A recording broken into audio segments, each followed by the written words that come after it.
राज्यामध्ये सत्तेत एकत्र असलेली शिवसेना भाजपा महापालिका निवडणुकीत अनेक ठिकाणी एकमेकांविरोधात लढतीये आणि एकमेकांविरोधातल्या वादाने नवी मुंबईमध्ये मात्र टोक गाठले। गणेश नाईक विरुद्ध एकनाथ शिंदे या कट्टर राजकीय प्रतिस्पर्ध्यांमधून विस्तवही जात नसताना नाईकांनी थेट नाव घेणं टाळत शिंदेंवर आणि त्यांच्या नगरविकास खात्याच्या कारभारावरून भ्रष्टाचाराचे गंभीर आरोप केले आहेत।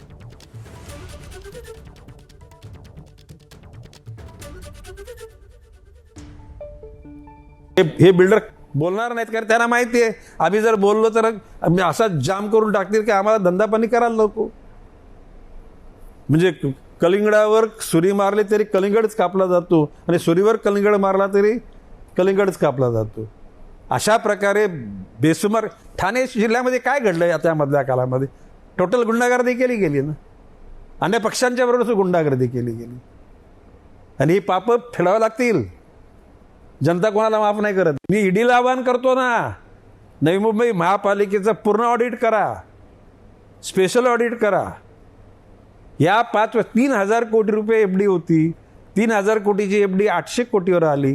ती जर आम्ही थांबवली नसती ती पण शून्य झाली असती, मायनस झाली असती। आता ते कोण नगरविकास खातं कोणाकडे आहे? प्रशासक कोणाच्या म्हणजे नियंत्रणाखाली काम करतात? भविष्यकाळामध्ये ही सगळ्या बस्त्या ह्या राहण्यालायक राहणार नाहीत, बसबसपुरी तेथे निर्माण होईल। देवेंद्र फडणवीसांना मी एकदा प्रश्न विचारला होता तर त्यांनी म्हटलं की मधल्या काळामध्ये मी बनवला गणपती, यांनी बनवला मारुती, म्हणजे 1900 नंतर। आता कोणी बनवला त्याचा शोधाचा प्रश्न आहे तो। पण एक मी सांगतो की ज्या पद्धतीनं हा FSI वाढला आहे, इतका जर बांधकाम झालं तर या शहरामध्ये गाड्या सायकल नाही चालत जायला सुद्धा एकमेकाला धक्के द्यायला लागतील। शहराच्या विकासाकरता DP प्लॅनमध्ये ज्याचा समावेश व्हावा म्हणून जे भूखंड ठेवले ते एकदा असा नियम असा आहे की महासभेने एकदा ठराव घेतला तर तो राज्य सरकार त्याच्यातलं प्लस मायनस करू शकतो, परंतु सिडकोने राज्य सरकारचे DP प्लॅनला मंजुरी मिळण्याच्या अगोदर भूखंड विकले गेले। कोणाला विकले गेले? कोणाच्या संमतीने विकले गेले? लाज वाटली पाहिजे। शहराच्या जनतेच्या गरजा मोठ्या की तुमच्या तोंडात जाणारा हरामाचा पैसा मोठा? हे ठरवा। अरे इन्क्वायऱ्या लावा, SIT नेमा।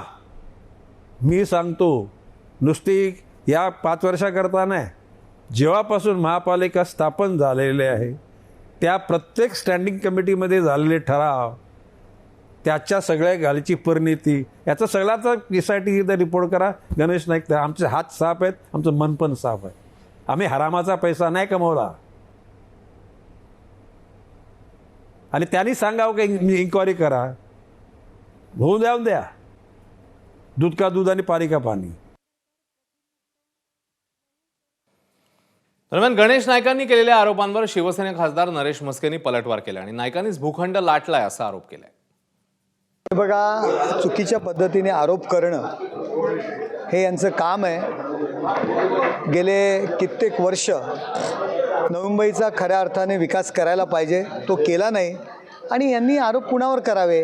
तुम्हाला माहिती आहे व्हाईट हाऊस काय, ब्लॅक हाऊस काय, कुठल्या जागा, कुठल्या कंपन्या, जास्त काही बोलायची गरज नाही। सगळ्यांना यांच्या सगळ्या चांडाळ चौकटीने जी कामं केलेली आहेत या नवी मुंबईमध्ये ती माहिती आहे तुम्हाला सगळ्यांना। त्यामुळे केवळ शिंदे साहेबांवरती असलेली असूया आणि पोटदुखी यामुळे ते शिंदे साहेबांवरती ते आरोप करतायत। तर शिवसेना नेते निलेश राणेंनी देखील गणेश नाईकांच्या टीकेला आता उत्तर दिलं। गणेश नाईक साहेबांचं कसं झालं ते कदाचित हे असं वागण्याचं कारण इतके वर्ष नाईक साहेब काय बोलले नाही, पण जेव्हा त्यांच्या मुलाला तिकीट मिळाली नाही, नरेश म्हस्केंना मिळाली, तो वैयक्तिक राग त्यांनी महायुतीवर काढून आहे ना। तो पर्सनल आहे, मेरिटवर तिकीटं देतात किंवा नाही देत।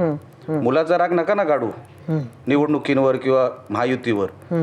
त्यांना मुलाला कुठेही ॲडजस्ट करू शकतो ना आपण, नंतर होतील, मेरिट असेल तर 100% होतील।